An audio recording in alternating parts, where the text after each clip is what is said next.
Bonjour mesdames et messieurs, bienvenue au Technicum 29.de, musée privé d'informatique près de Francfort en Allemagne. Je suis le Strauss avec 3s.com et je suis ici encore une fois pour parler de mon chéri, le LGP 30, un ordinateur des années 50, pèse 350 kilos et aujourd'hui on va voir l'efficacité quand même de cette construction. On n'est pas encore à l'époque des transistors, donc c'est avec des tubes, hein, qui sont, on peut les voir un peu là-dedans.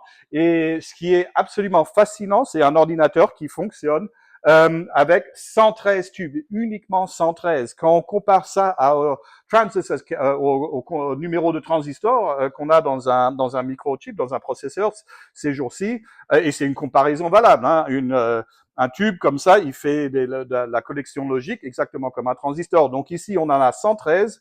Quand on parle, par exemple, justement du MOS 6502 qui était là-dedans, il en avait 4000 pour un Commodore 64. Donc 4000 au lieu de 113, presque 5000 d'ailleurs. Et quand on est maintenant aujourd'hui, c'est presque de 100 milliards de transistors. Là, il y en a 113. On est passé à 1 milliard de plus quasiment, avec aussi des architectures à 3 nanomètres.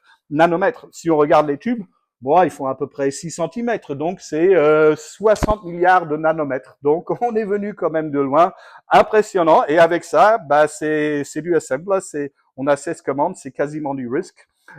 Si vous aimez ce genre de contenu, envoyez-nous un like, un subscribe, allez voir au musée, on peut prendre des visites, on peut supporter.